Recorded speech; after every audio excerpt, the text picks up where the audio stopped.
دیتے تھے، ناجائز تعلقات آج تک یعنی خانہ کعبہ تک میں لٹکا دیتے تھے. یہ سب معلقات جو ہیں جو پڑھائی جاتی ہیں مدارس کے اندر، اسی زمانے کی یادگاریں ہیں یہ سب، دور جہالت کی. عرب کی حالت بہت زیادہ تباہ تھی اور پوری دنیا ظاہر اندھیرے میں ڈبکیاں کھا رہی تھی. اس وقت یہ ضروری تھا کہ ایک چراغ جلایا جائے. اب چراغ جب بھی آپ جلائیں گے تو ظاہر بات ہے کہ بیچ میں جلائیں گے. اگر آپ پوری محفل کو روشنی دینا چاہتے ہیں تو آپ چراغ بلب بیچ میں جلائیں گے. کسی بھی محفل کے کسی بھی کمرے میں اگر آپ برابر کی روشنی دینا چاہیں تو اس کے بیچ میں بلب لگاتے ہیں، آپ بیچ میں چراغ یا بیچ میں لیمپ رکھتے ہیں. آپ تمام دنیا کو اگر آپ دیکھ لیں اور دنیا میں جو طریق کا حصہ ہے اس کو نکال کر آپ خشکی کا حصہ دیکھیں تو اس کے اندر جہاں بیچ میں آپ پوائنٹ لگائیں گے وہی مکہ ہے، وہی مکہ ہے. یعنی سرزمین مکہ، ناف ارض کہتے ہیں اس کو. جیسے آدمی کے جسم کے اندر ناف ہوتی ہے بیچ میں سینٹر میں، اس طرح سے مکہ جو ہے وہ سینٹر میں ہے.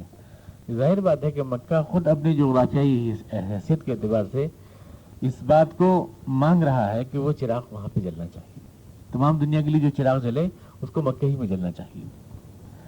دوسری بات یہ کہ جو قوم وہاں پر آباد تھی وہ کسی کی غلام نہیں تھی، وہاں پر کسی کی بھی حکومت نہیں تھی. اس وقت دنیا میں دو بڑی بڑی حکومتیں تھیں، رومن امپائر اور کسرا امپائر. بالکل ایسے جیسے آج امریکہ اور روس دو بڑی بڑی طاقتیں رہی ہیں. اس میں امریکہ آج بڑی طاقت ہے، روس کی طاقت ٹوٹ گئی ہے، لیکن بہرحال اس کا حریف اور قریبی طاقت جو ہے یہ دو ہی ہے، امریکہ اور روس. اس طرح سے اس وقت قیصر اور کسرا، رومن امپائر اور کسرا امپائر، یہ دو طاقتیں تھیں اور دونوں نے آدھی آدھی دنیا کو بانٹ رکھا تھا. لیکن تعجب ہے کہ اس دنیا میں سرزمین عرب، سرزمین حجاز اور یہ مکہ کی سرزمین ایسی تھی کہ جہاں پر نہ قیصر کا راج تھا نہ کسرا کا راج تھا. یہ بالکل فری اور ایک آزاد قوم تھی، اس پر کسی کی حکومت نہیں تھی. تیسری بات یہ تھی کہ جو قوم اللہ تعالیٰ نے جس کو جو زبان عطا کی تھی عربوں کو، وہ زبان اپنی شان و شوکت میں بے نظیر ہے. آج بھی جو ماہرین السنہ ہیں، زبانوں کے جو ماہر ہوتے ہیں، فرانس کا ماہر ہے مشہور جو ماہر لغات، وہ کہتا ہے کہ دنیا میں عربی زبان اس اعتبار سے ممتاز ہے کہ دنیا کی ہر زبان کے اوپر جوانی آتی ہے، بڑھاپا آتا ہے. یعنی ہر زبان کا ایک بچپن ہوتا ہے، اس کے بعد اس میں جوانی آتی ہے، اس کے بعد بڑھاپا آتا ہے، مر جاتی ہے، پھر وہ زبان یاد نہیں رہتی. ہر زبان کا ایک قاعدہ ہے دنیا میں. انگریزی کو اگر آپ 100 برس پہلے کی انگریزی اٹھائیں گے تو آج کے آدمی سمجھ نہیں پائیں گے اس کو.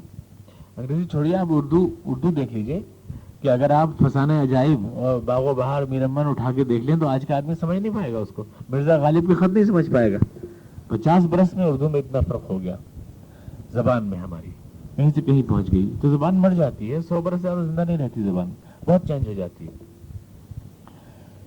لیکن یہ فرانس کا ماہر لغات موپاسا کہتا ہے کہ دنیا میں صرف یہ امتیاز عربی کو حاصل ہے کہ اس کا نہ کوئی بچپن ہے نہ کوئی بڑھاپا. یعنی یہ جوان تھی، جوان ہے اور جوان رہی. ہمیشہ سے جو زبان حضور اقدس علیہ السلام بولتے تھے آج بھی وہی زبان اقوام متحدہ میں بولی جاتی ہے. وہی کوئی لفظ پرانا نہیں ہوا، کوئی لفظ جو ہے ڈکشنری سے نکلا نہیں، زندہ زبان. اور پھر یہ اتنی عجیب زبان ہے، جو لوگ اس زبان سے واقف ہیں، کہ اس میں آپ بڑی سی بڑی بات ایک لفظ میں کہہ سکتے ہیں. اور بہت یعنی شان اور حکم و تحکم کی زبان ہے، طاقت کی زبان ہے. اس میں آدمی گوشت بھی منگائے کسی طرح سے لگے کہ شاہی فرمان جاری کر رہا ہے. کہ زبان میں جو ہے بڑی طاقت ہے اور بڑا روب ہے اس زبان میں، اور اختصار بہت ہے. اب مثال کے طور پر آپ اردو میں کہیں گے بڑی گرمی ہے آج، میں چاہتا ہوں کہ بارش ہو جائے. آپ یہ کہیں گے، اتنا بڑا جملہ آپ بولیں گے، میں چاہتا ہوں کہ بارش ہو جائے.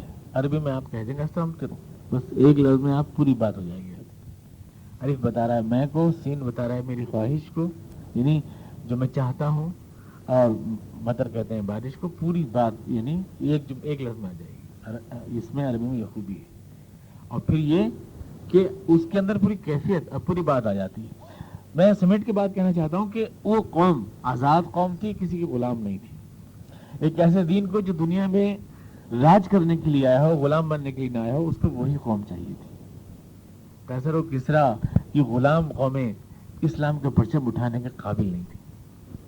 اس کو وہی زبان چاہیے تھی، خدا کی کتاب کو، جو آج تک جوان ہے اور جوان رہے گی. اس لیے کہ خدا حی و قیوم کی سلطنت میں کبھی زوال نہیں آتا، تو اس کو وہی زبان چاہیے جس کو کبھی زوال نہ ہو. وہی زبان چاہیے. اور وہ چراغ جس کو بیچ میں جلنا چاہیے وہ چونکہ سرزمین مکہ ہی ہے اس لیے اس کو وہیں جلنا چاہیے تھا. اتفاق سے خدا کا بیت اللہ ابراہیم علیہ السلام نے جو گھر بنایا وہ بھی وہیں تھا.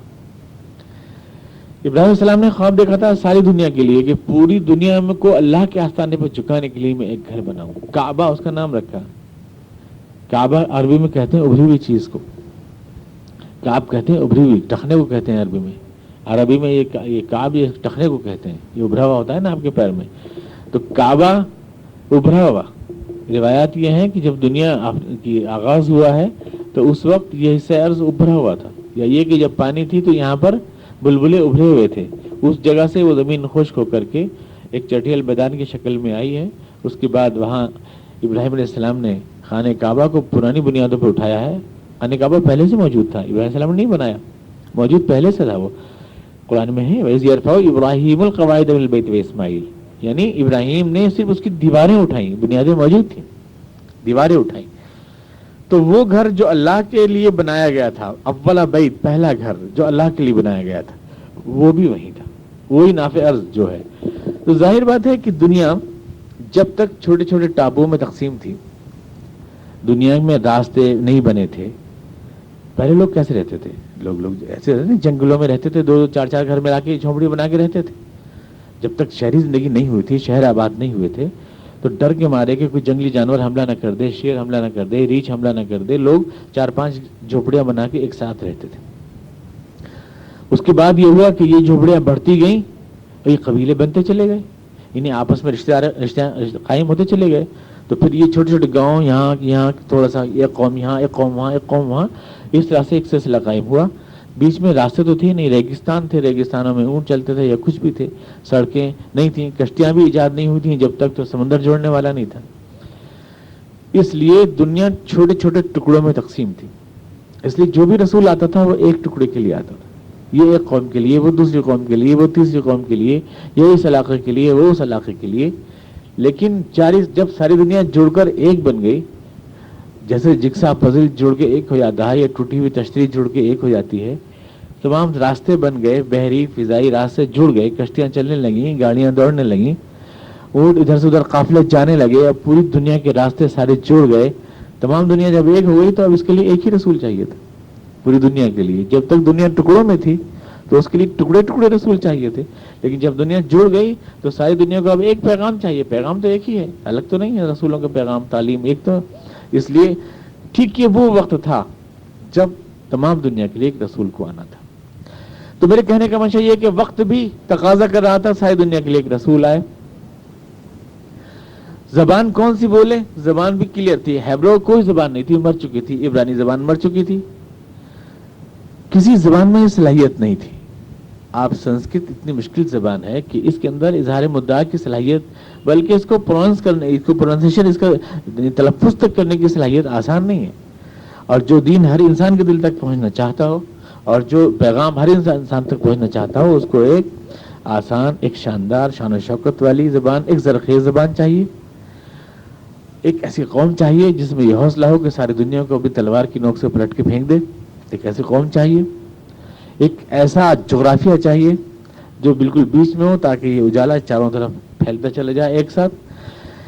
اس لیے رسول کو آنا تھا ٹھیک اس وقت جس وقت رسول آئے. یہ پین ایج تھا, یعنی قلم و کتاب کا دور شروع ہو چکا تھا. ہمارا پیپر ایج شروع ہوتا ہے حضور اقدس کے دور سے. ٹھیک یہ وہ دور ہے جب کاغذ کی ایجاد ہوئی اور جب قلم کی ایجاد ہوئی. یہ حضور کا دور ہے, اسی وقت ایجاد ہوئی. اس سے پہلے لوگ پتھروں پہ لکھتے تھے, چھالوں پہ لکھتے تھے, درختوں کے اوپر لکھتے تھے. یہ ایجاد نہیں ہوئی تھی. عرب میں ایجاد شروع ہوئی ہے یہ, اور یہ ٹھیک یعنی 500 صدی بعد حضرت عیسیٰ علیہ السلام کے. دنیا مانتی ہے کہ یہ پین ایج شروع ہوا, قلم کا ایج شروع ہوا. چنانچہ حضور پر جو پہلی وحی نازل ہوئی وہ یہی تھی کہ اقرأ بسم ربک الذی خلق, اقرأ وربک الاکرم الذی علم بالقلم, پڑھیے اس رب کے نام سے جس نے قلم سے انسان کو سب کچھ سکھایا. تو دنیا جب ڈائیورٹ ہو رہی ہے, دنیا جب قلم کی طرف مڑ رہی ہے, دنیا جب جہالت کے دور سے کتاب اور لٹریچر کے دور میں آ رہی ہے, یہ وہ زمانہ ہے جب ایک رسول چاہیے جو علم کا رسول ہو, جو علم کا اور حکمت کا رسول ہو. ایک ایسا رسول چاہیے, دنیا جڑ چکی ہے چونکہ, جو ساری دنیا کا رسول ہو. ایک ایسی زبان چاہیے جو خدائے رب العالمین کی کتاب کے اہل ہو، جس میں اتر سکے، اور ایک ایسی قوم چاہیے جو اس پیغام کو لے کے ساری دنیا میں پھیلنے کے قابل ہو۔ ظاہر ہے کہ یہ وقت، یہ زمانہ، یہ زبان، یہ قوم، یہ سب کچھ مانگ رہے ہیں اس وقت ایک آخری رسول کو، چنانچہ عیسیٰ مسیح علیہ السلام کے 500 برس کے بعد 20 اپریل سن 571 کو حضور اقدس صلی اللہ علیہ وسلم اسی شہر مکہ میں پیدا ہوئے۔ صبح کے وقت آپ پیدا ہوئے۔ 9 ربیع الاول ہے، لوگ 12 ربیع الاول کہتے ہیں، 12 ربیع الاول ہو ہی نہیں سکتی ہے۔ آج تو یہ کمپیوٹر ایج ہے، آپ بیک کر کے دیکھ سکتے ہیں پیر کے دن حضور اقدس کی پیدائش ہوئی ہے، کسی بھی پیر کو 12 ربیع الاول پڑھ نہیں سکتی ہے۔ بیک کریں، 9 ربیع الاول پڑھتی ہے، 12 ربیع الاول آپ کی تاریخ وفات ہے، 9 ربیع الاول آپ کی تاریخ پیدائش ہے۔ اب اس کے بعد حضور اقدس پیدا ہوئے، آپ کے والد آپ کی پیدائش سے پہلے ہی انتقال کر چکے تھے۔ یہ بھی ایک عجیب بات ہے۔ والد جو ہے حضور اقدس صلی اللہ علیہ وسلم کے بچپن بہت مشکلات سے گزرا، جیسے کہ ابھی آپ سنتے جائیں گے۔ حالات جو آپ کے سامنے آئے ہیں یہ ایسے حالات ہیں جو ایک آہنی سے آہنی شخصیت کو توڑ کے رکھ دے، جو حضور کے اوپر بیتے جو حالات۔ یہ اگر آپ غور فرمائیں تو قدرت کی طرف سے تربیت کا ایک انتظام تھا، کیونکہ جن حالات کو آپ کو فیس کرنا تھا اس کے لیے کوئی چھوئی ہوئی آدمی نہیں چاہیے تھا، اس کے لیے سنگ و آہن آدمی چاہیے تھا جو تمام حالات سے ٹکرا سکے۔ اللہ تبارک تعالیٰ نے بچپن میں ہی باپ کا سایہ آپ کے سر سے اٹھا لیا۔ شادی کے 3 روز کے بعد ہی جناب عبداللہ جو آپ کے والد تھے تجارت کے لیے چلے گئے، شام کے سفر پر تجارت کے لیے چلے گئے۔ یثرب کے اندر، جس کو آپ آج مدینہ کہتے ہیں، مدینۃ النبی، اس کا پہلا نام یثرب تھا۔ یثرب کے اندر ان کی ننیال تھی، بنی نجار کا خاندان وہاں پہ رہتا تھا۔ شام کے سفر سے واپس آئے، یثرب میں بیمار پڑے اور یہیں انتقال کر گئے۔ حضور اقدس صلی اللہ علیہ وسلم ان شادی کو جناب آمنہ بنت وہب کی ابھی 2 مہینہ ہوئے تھے، یعنی 2 مہینے کے بعد ہی بیوہ ہو گئی جناب آمنہ۔ صرف 3 دن شوہر کا ساتھ رہا۔ کتنا عجیب اتفاق ہے۔ جناب عبداللہ عبد المطلب کے سب سے وجیح اور شاندار بیٹے تھے۔ عرب کے تمام خاندان چاہتے تھے کہ رشتہ عبداللہ سے کرنا چاہے، اپنی بیٹیوں کو رشتہ کرنا چاہتے تھے۔ سارے لوگ اپنی شرافت میں، نجابت میں، اپنی شکل و صورت میں اور شان و شوکت میں بے مثال تھے۔ بہت سی روایات ہیں کتنی 100 اونٹوں کی نظر مانی تھی تو یہ پیدا ہوئے تھے، لیکن یہ کہ بہت سارے خاندانوں کی آرزو تھی کہ ہماری بیٹی یہاں جائے، لیکن یہ خوش قسمتی جناب آمنہ بنت وہب کے حصے میں آئی اور ان سے جناب عبداللہ کا نکاح ہوا، اور نکاح ہونے کے بعد یہ چلے گئے اور پیچھے ہی، یعنی اس لوٹ کے پھر نہیں آ سکے۔ 3 دن کا ساتھ رہا۔ 18 سال کی جناب آمنہ تھی، 19ویں سال کی میں بیوہ ہو گئی، یعنی بالکل کچی عمر میں بالکل بیوہ ہو گئی جناب آمنہ بنت وہب۔ حضور اقدس علیہ تسلیم اس طرح سے پیدا ہوئے گویا کہ آپ یتیم تھے، پیدائش سے پہلے ہی آپ یتیم ہو گئے تھے۔ اس کے بعد عرب میں قاعدہ تھا کہ عورتیں، لوگ جو پلتے تھے گاؤں میں پلتے تھے، شہر میں نہیں پلتے تھے۔ آج تو شہری تہذیب اچھی مانی جاتی ہے اور گاؤں کی تہذیب گریوی مانی جاتی ہے، زبان و بیان و بول چال کے اعتبار سے، لیکن زبان اور تہذیب اور شائستگی کے اعتبار سے اس وقت گاؤں جو تھے وہاں بچوں کی تربیت کراتے تھے شرفا اور اونچے گھروں کے لوگ۔ ہر سال عورتیں آتی تھیں اور بچوں کو لے جاتی تھی، اور وہاں پر یہ اجرت کے اوپر پالتی تھی بچوں کو، یعنی دودھ پلانے کی اجرت لیتی تھی، ایک معقول معاوضہ ہوتا تھا اور وہی ان کا ذریعہ معاش ہوتا تھا۔ ہر سال کی طرح اس سال بھی جب حضور اقدس صلی اللہ علیہ وسلم پیدا ہوئے تو تمام عورتیں آئیں لینے کے لیے، لیکن کوئی آمنہ کے گھر نہیں آئی۔ لوگوں کا خیال یہ تھا کہ باپ تو ہے نہیں، یتیم بچہ ہے، گھر سے کوئی انعام ملے گا نہیں، جانے سے کوئی فائدہ نہیں، وہاں سے کوئی انعام ملے گا نہیں، اور خامخواہ کی درد سری رہے گی، اس لیے کوئی آمنہ کے پاس نہیں آئے گی۔ جناب آمنہ نے اس وقت محسوس کیا، دل ٹوٹ گیا ان کا۔ ان کے اشعار موجود ہیں آج تک، شاعرہ تھی بہت اچھی، حضور اقدس کی والدہ جناب آمنہ شاعرہ ہیں بہت اچھی۔